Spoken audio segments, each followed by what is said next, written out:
Bonjour à tous, je m'appelle Ombeline, j'ai 21 ans et ça va faire 3 ans que je suis diabétique. Et en fait, il y a un peu plus d'un mois maintenant, je suis passée à la pompe à insuline. Et donc en fait, c'est ma diabétologue qui me l'avait conseillé parce que le système de piqûre me convenait pas du tout. J'avais le système Novorapid pour les repas et le système Lantus pour la base de 24 heures. Et en fait, oui, non, ça me convenait pas du tout. J'avais une hémoglobine glyquée de entre 12 et 13%, alors il faut être entre 6 et 7%, voilà, j'étais en très mauvaise santé. Et en fait, j'ai pas eu vraiment le choix.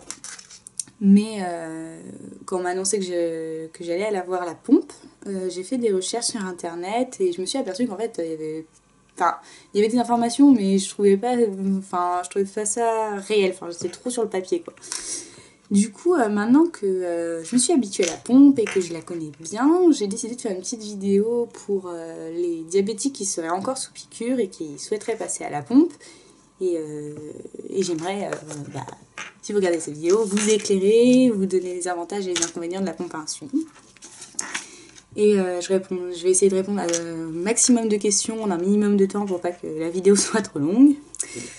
Voilà, donc moi ma pompe, c'est la société AMS qui me l'a fournie. Je vous mettrai les coordonnées dans la description de la vidéo.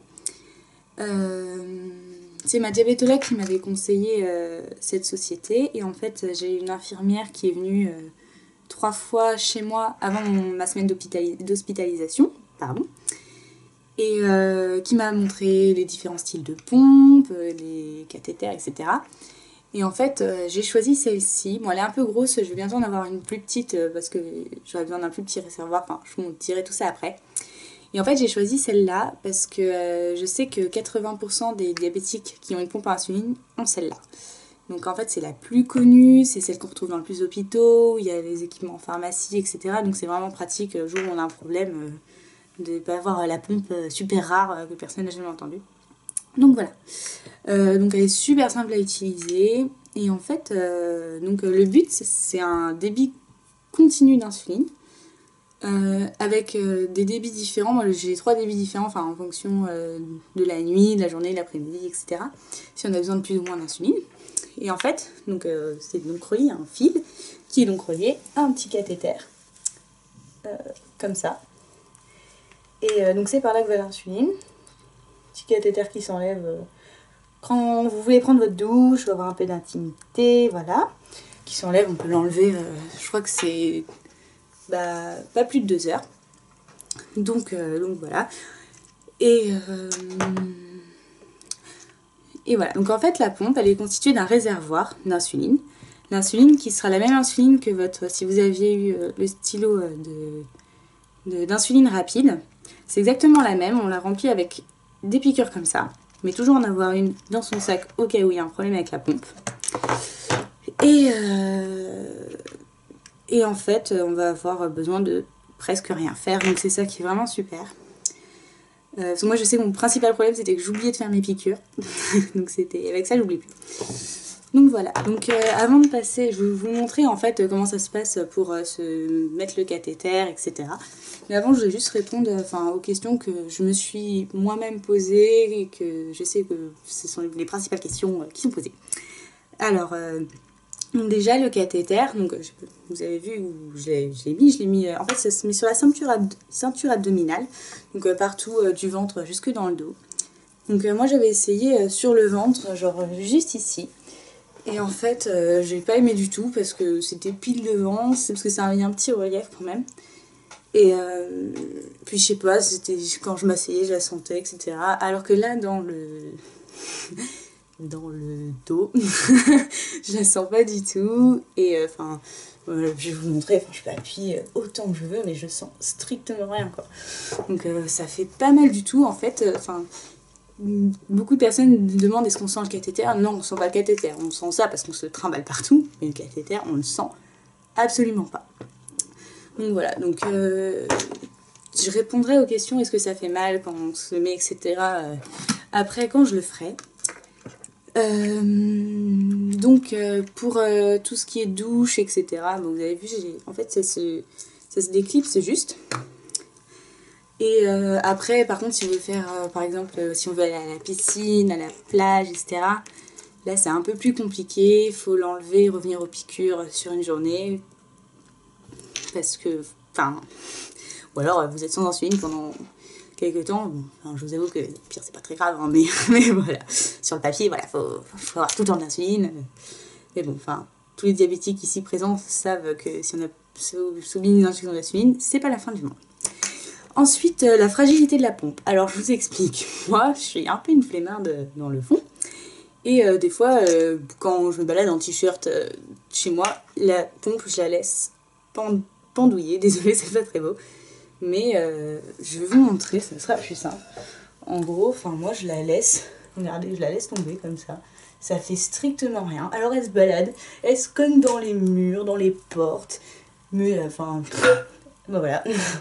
Dommage, je peux pas vous faire toucher, mais c'est super dur, quoi. C'est super résistant. Bon, après, si je dis ça et que je la casse, j'aurais pas la maline, mais...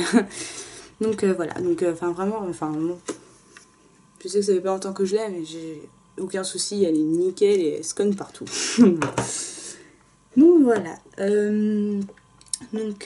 Après, j'ai pas d'autres questions qui me viennent en tête tout de suite. Oui, c'est pas esthétique, oui, c'est dérangeant parce qu'on a toujours un truc fixé à soi. Mais en fait, moi, ce dont j'avais peur au début, c'est d'être un peu un robot avec des trucs implantés partout. Mais parce qu'en fait, il y a aussi un système de lecteur de glycémie. On se plante aussi dans le ventre. Mais ça, je crois c'est super cher. Et c'est pas remboursé, contrairement à tout le reste du matériel. Je crois que c'est dans les 100 € par semaine. 100 € le capteur, pas remboursé. Ça fait beaucoup. Donc en fait, moi, avec la pompe, j'ai eu ce lecteur de glycémie. Alors j'en ai eu tellement que... Comment vous dire, que je sais même pas c'est quoi son petit nom. Donc il se recharge par USB, voilà. Medtronic, ben voilà, c'est celui qui va avec la pompe. Et en fait, quand je me fais la piqûre, la pompe reçoit immédiatement l'information. Alors ce que vous devez savoir, c'est que la pompe, elle injecte pas toute seule le taux d'insuline en fonction de votre glycémie. C'est à vous de juger combien d'insuline vous devez vous injecter en fonction de votre taux de glycémie. Donc on appelle ça des bolus. Donc il y a une petite touche bolus directement ici. Si vous allez voir, hop, juste ici, et en fait on choisit sa quantité de bolus qu'on veut se mettre. Et ce qui est très pratique, ce qui m'a beaucoup aidé aussi, c'est que quand on se fait un bolus, il y a un rappel 2 heures après pour vérifier sa glycémie. Donc ça c'est juste magique. Donc voilà, elle vibre. Donc moi j'ai mis en mode vibreur, mais il y a plusieurs types de sonneries. Enfin bref, mais bon, quand ça sonne en cours, c'est pas très pratique. Voilà. Donc pour vous mesdames, sachez que voilà, vous savez pas trop où le mettre, parce que bon, dans la poche, c'est pas très esthétique, etc. Moi je vais vous montrer un petit truc génial que j'ai appris. Hop, bon là vous m'avez vu la mettre, mais en gros, je la mets dans mon soutien-gorge et elle se voit pas. Vous pouvez absolument pas deviner que je suis diabétique, que j'ai une pompe sur moi. Voilà, parce qu'aujourd'hui, il faut... Regardez, ça se voit même pas, je vous montre mes seins, mais c'est pas grave. Parce qu'aujourd'hui, il faut absolument cacher qu'on est diabétique, parce que discrimination, blablabla. Franchement, on est comme tout le monde, on le sait tous très très bien, et je trouve ça injuste qu'on soit discriminé. Moi, je crie haut et fort à tout le monde que je suis diabétique, parce que je vois pas pourquoi on devrait être mis dans une catégorie, eux ils sont malades, etc. Donc voilà, alors pour vous messieurs, par contre, vous pouvez la mettre dans votre poche, etc. Bon, de temps en temps, il y a un petit fil qui dépasse, mais bon. Voilà, c'est surtout pour les femmes où c'est pas très esthétique. Donc voilà, alors, est-ce que j'ai d'autres idées, de questions? Non, bah écoutez, je vais vous montrer comment on se met on remplace le cathéter, voilà. Bon alors, pour le changement de cathéter, je suis désolée, mais je vais devoir vraiment mettre la caméra comme ça, parce que sinon c'est un peu bizarre pour la... Bref. Alors, donc la société AMS, elle nous envoie tous les mois un gros carton avec 10 pochettes de recharge comme ça. Ce sont donc des kits de rechange de cathéter. Donc c'est parti. Donc faut pas que je rate la prise. Sinon, je vais recommencer.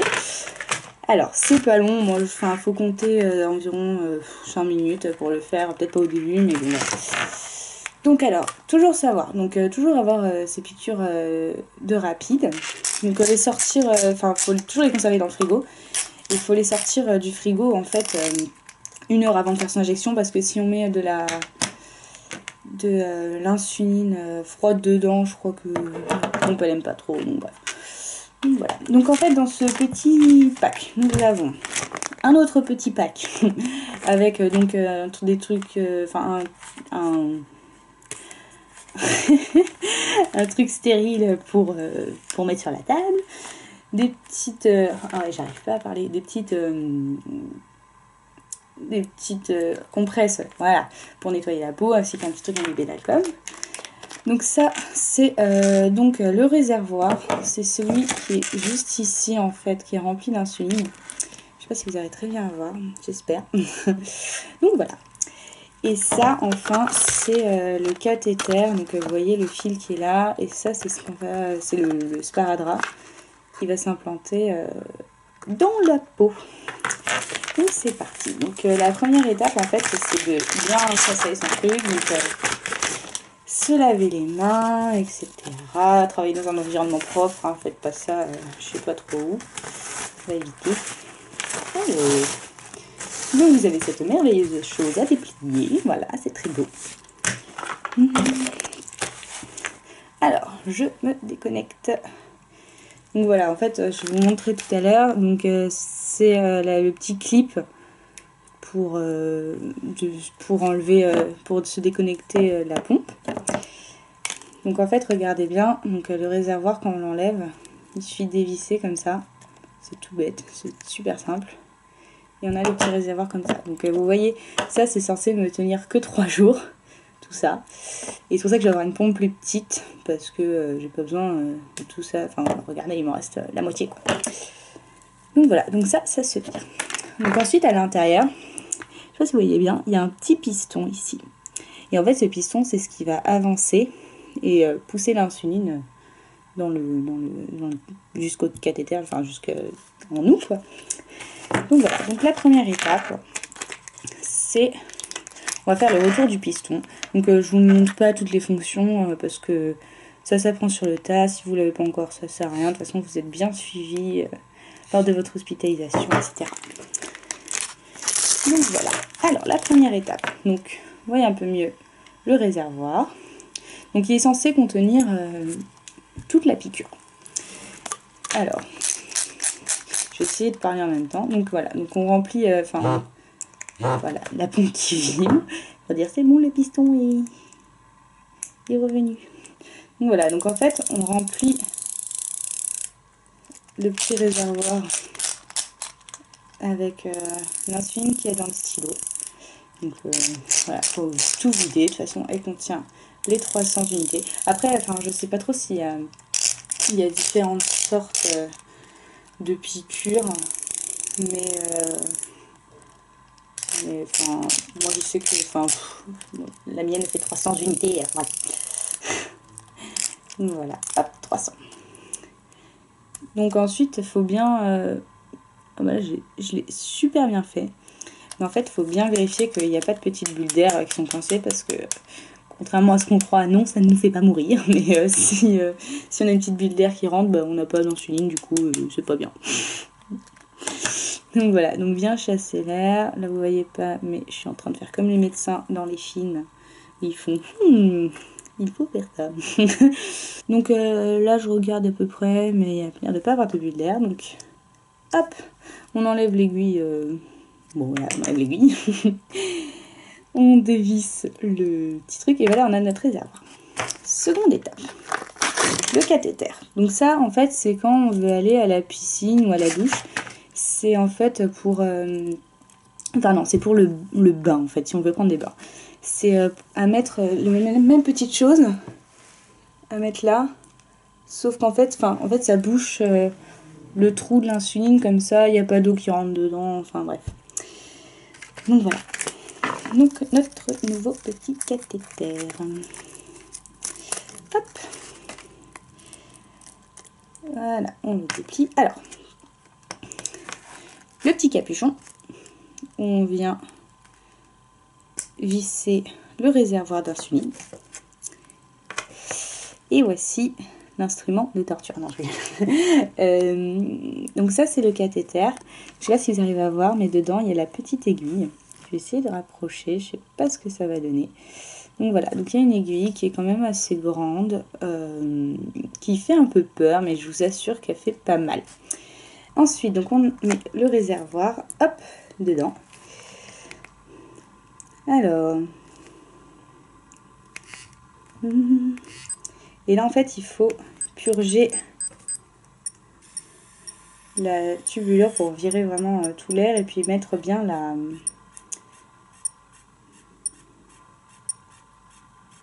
Il faut attendre jusqu'il dégoutte. Hop, ça dégoutte. Donc ensuite, je vais avoir un autopiqueur. Alors, l'autopiqueur livré, enfin qu'on vous donne avec tout le matériel de la pompe, etc. C'est ce qui va nous servir à injecter, à projeter, à s'implanter le cathéter. Donc voilà, donc ça fait un peu peur comme ça, parce que ça fait du bruit, que ça va vite, etc. Mais vous inquiétez pas, même moi qui suis une chochotte, ça me fait pas mal. Donc voilà, donc en fait, on dépose... Je vais faire un premier truc d'abord, c'est que je vais stériliser ma peau. C'est très glamour. Alors, je vais peut-être pas vous...